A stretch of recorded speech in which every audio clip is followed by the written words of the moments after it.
you just can't let go of? Well, I'm going to tell you why and give you 9 solutions so you can finally let them go. This is Kenny Weiss, and this is the Heal the Hurt podcast. The first place we have to start is why? Why are we still going back to this person? What is that about? Well, the first thing you have to realize is why breakups are so tough. It really has to do with how our brain and body process emotion. See, we connect emotionally to somebody, and when we try and withdraw from them, the withdrawal is just like a physical pain, like you'd broken your leg. There's really no difference. Our brain categorizes it as the same. So that's part of why there's this attraction to them. We don't want to experience that pain. We really are underdeveloped as a society, as I talk about all the time, to how to deal with our emotions. So, there's a natural aspect in our brain of we don't want to experience pain. But when it comes to these emotional aspects, because we're so underdeveloped, we kind of do everything we can to avoid that emotional pain. The second reason that makes it very difficult for a lot of people is most relationships are quite unhealthy and even toxic. And this creates a double whammy. So think through your relationship. How toxic has it been? Have there been, so on? Is there any type of addiction? Literally any type of addiction? Cigarettes, vaping, do they smoke pot? Do they drink? If there's any addiction at all, food, their parents, an activity, gambling, whatever it is, any addiction at all, you have chaos, pure chaos in your relationship and high levels of codependence, because there can be no true intimate connection as long as there's addiction present. Well, almost all of us are addicted. Our society, alcohol abuse, now we're advocating pot and all these other things. We're all highly codependent and highly addicted. And that goes back to what I said a minute ago of, we really struggle emotionally. We just, again, it's not to say anyone's bad, but we just don't teach.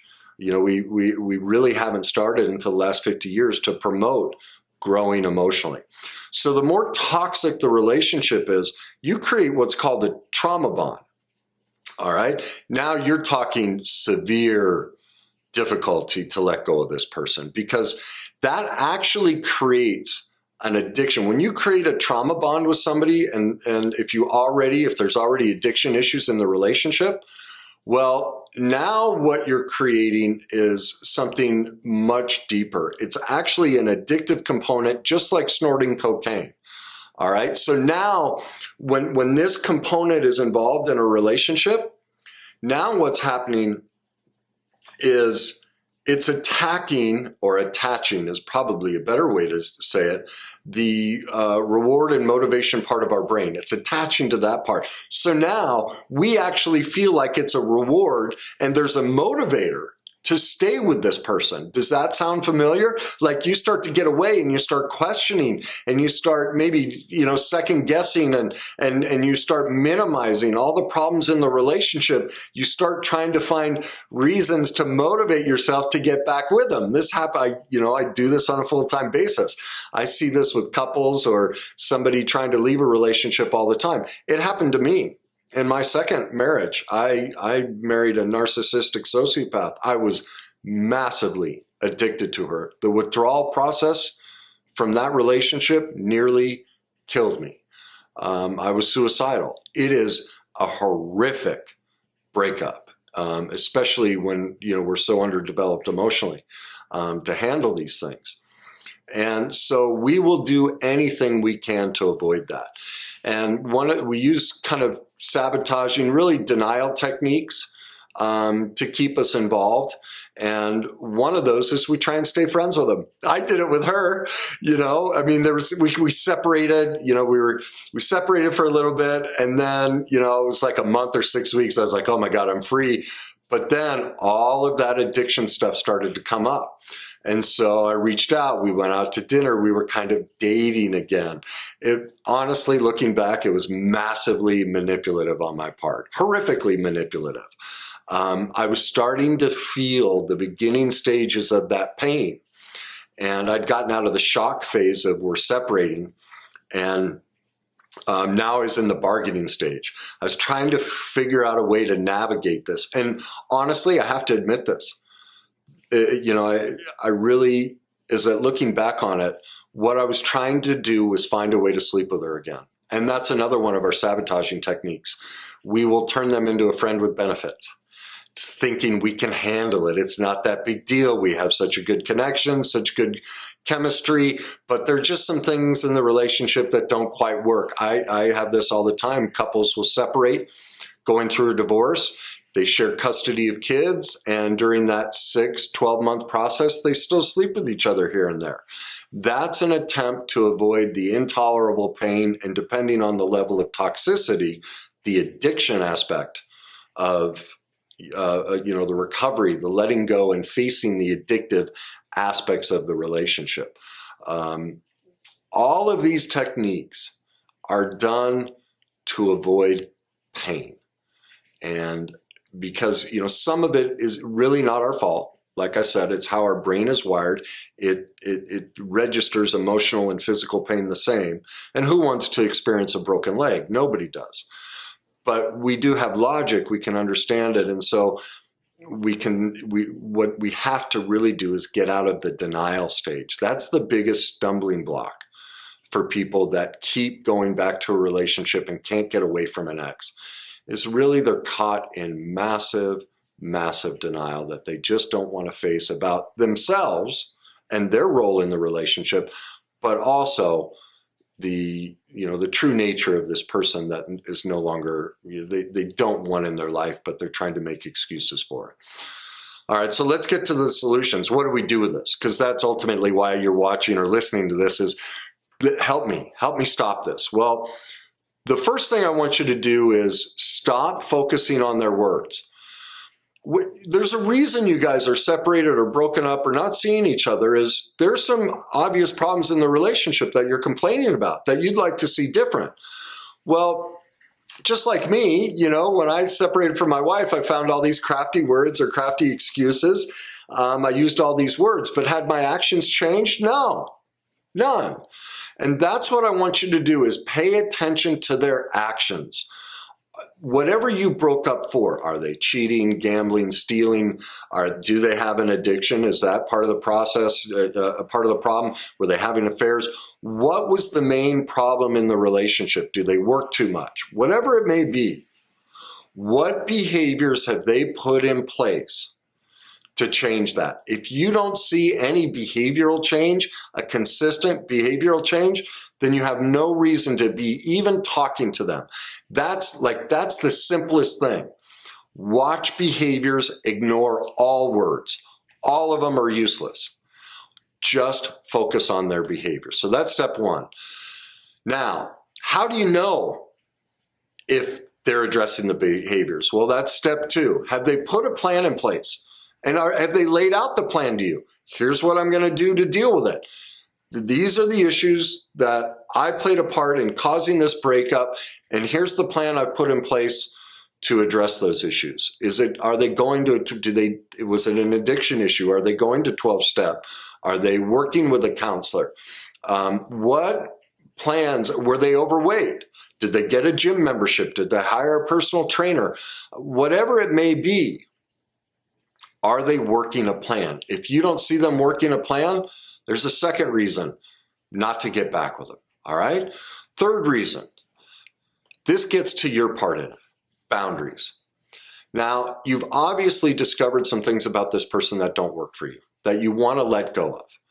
Well, what's getting you confused and kind of sucked into that addictive, false motivation and false belief that they're somebody you want to be with again is you're ignoring your needs and wants. You don't have them detailed out enough to know exactly what you want from a relationship. So that's step three. Sit down and write out, what are my needs and wants in a relationship, okay? The next thing you have to put down is what's negotiable, what's non-negotiable. Like I was having a conversation with someone the other day, and for me, I'm an alcoholic, a recovering alcoholic. I don't drink at all, but I don't mind if somebody has some drinks. Doesn't bug me. Now, there's a level. Like for me, they were asking me what mine were, and I'd say, if someone gets drunk maybe 3 to 6 times a year, I could tolerate that. Once a month? No, that's too much. Now, what about during the week? Well, to me, if someone's having a drink every night, way too much. I already know. Someone who's having a drink every night's an alcoholic. I don't care what their work performance is, that's classic alcoholism. And I don't want to be with an alcoholic. So to me, we go out, I don't know, 4, 5, 8 times a month, and they maybe have a drink or two, half of those times, something like that. Even if they had one every time, but it was just one drink, big deal. But if it's more than that, if they're like tipsy every time we go out, that would be too much because I know they're not present. Well, I'm constantly present in my life. So why would I want to be with somebody who spends the primary part of our relationship in a place where they're not present? I'd be alone. Well, I might as well be alone. And so the drinking part is a bit negotiable, right? You can hear there's some gray area in that. What's non-negotiable for me is drugs at all. I know everybody smokes pot now. The world has been convinced that it's good for you. It's not. It's absolutely horrific. If you do the research on it and what it does to your brain and everything, it doesn't help you at all. Well, I don't want to say at all. There's a very small minor percentage that might see a minor benefit from it, but the vast majority of the population is just medicating intolerable pain.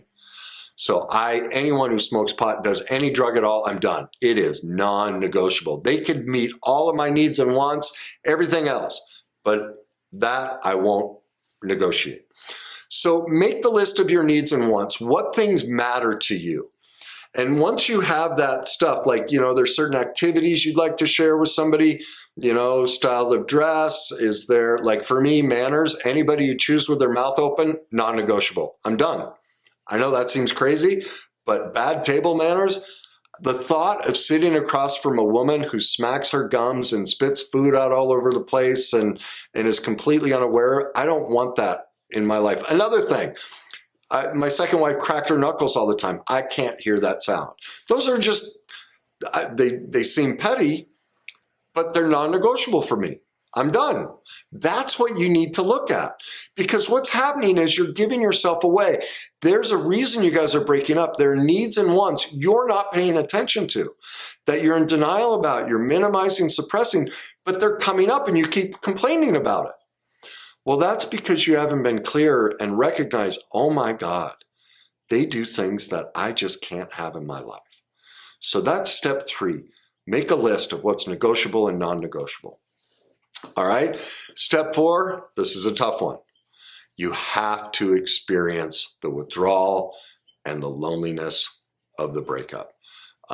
You can't start medicating with somebody new. This is, especially after marriage. I can't remember what the statistics are, but I did it too. It was less than 3 years after my first divorce, I was remarried. Most people, here's something you have to realize about divorce. For every 3 years you were married, it takes 1 year to recover. Think about that.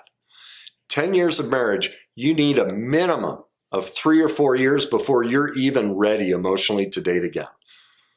Think of that. Well, most people, they're right into it. I think it was 6 months. I stayed off dating sites, but 6 months after my first marriage, and I was looking to fall in love. Like I was, I didn't think it was medicating, but I didn't know all the stuff I know now. Well, that's what everyone does. They go to medicate with a new person. I see it all the time. And this is what you'll hear. Oh yeah, I was in this long marriage. They're terrible. And I just ran into this guy or girl out of the blue. Oh my God, they're so perfect for me. Well, while I don't want to mitigate or downplay how wonderful this new person is, you're not even in enough reality to know. And always when I sit across from someone like that, I start asking questions about what makes them so great, and they don't even hear themselves. They're saying little things that already annoy them, and they're totally denying them, suppressing them, not even bringing them in to reality. That's a defense mechanism. So step 4, don't medicate. I'm not going to get into your sex life and say whether you should or shouldn't have sex. I don't know. That's an individual thing. But what I am saying is don't medicate by trying to use somebody emotionally. That I am saying. I would advocate that you be careful when it comes to any addictive process to medicate, okay? That was step 4. Step 5, make a self-care list. This is critical because when the need to medicate comes up, and when the need to, when you're working on your boundaries list and your needs and wants and negotiables and non-negotiables, you need to know what fills your tank, and you need something to turn towards. So instead of, like, I filmed a counseling session, a coaching session is what I should call it. And one of the clients, she used sex. That was her thing. And so what we talked about, and you can see it, it's on my YouTube for those of you that want to know of, a deeper process of how to figure out the self-care list, because I walk her through it. Because her whole process was using sex to avoid intimacy, avoid connection, and avoid the feelings from really unhealed childhood trauma. And so we went extensively into a self-care list. What meets her needs? Like for me, I talk about it all the time. I love to lay by the pool, lay in the sun, go for walks. I love to read. I love to try and get smarter. Play tennis, jazz clubs, comedy clubs, blues clubs. I could go on and on. See, I sat and really figured out what are my needs and wants, what are my likes and dislikes. So when I'm feeling those feelings, did you hear? None of those required anybody else. I can meet those needs on my own, and that's what's critical about a self-care list. Now, part of my self-care list is a massage. Yes, that requires somebody else. But my point is I don't need an intimate connection with somebody else for me to feel loved and taken care of. I meet that need on my own. All right, number 6 is create a list of topics to think about. And what I mean by that is I had to do this with the addiction process with my second wife, is anytime any memory of her came up, I had a list of things. Like I'd go, what's the weather like? And I'd just start focusing on the weather. Literally, something stupid like that. That's what you have to do. You cannot give yourself time to sit and ruminate and all of that self-loathing, all of that pain. That type of pain is something called learned helplessness. That's not healthy. The other type of pain I do want you to go towards is actually working through the grief process of the relationship. 2 completely different things. We all know the difference between that addictive quality of wanting to hold on to them. That's what I'm getting at. Listening to certain music that reminds you of them, flipping through their pictures, all of wanting to text them, wondering what they're doing, all of those things that keep you replaying the relationship. Anything about trying to rehash fights or figure out what they think about this or what they think about that, or was this what they really meant? Any of that stuff, that's the bargaining phase of the grief cycle. Get out of that. That's a killer. Most people never get out of that. They're still 10 years later trying to figure out why their ex did A, B, C, or D. That's a killer. Have a list of things you can think about to focus your attention on so you don't get sucked back into that. All right? Number 7, self-esteem work.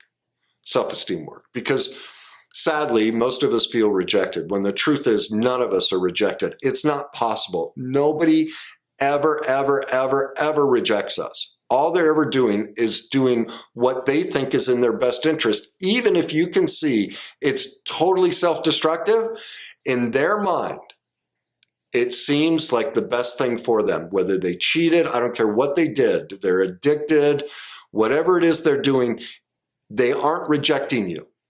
And so part of why we go back is our low self-esteem and feeling rejected. That's why I went back to my ex. I was trying to get sex to boost my self-esteem. All right? Do affirmations.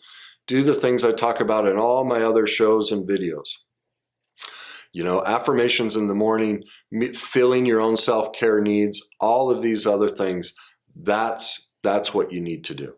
Number 8, this is critical. This book should be read by every person before they ever go on a single date.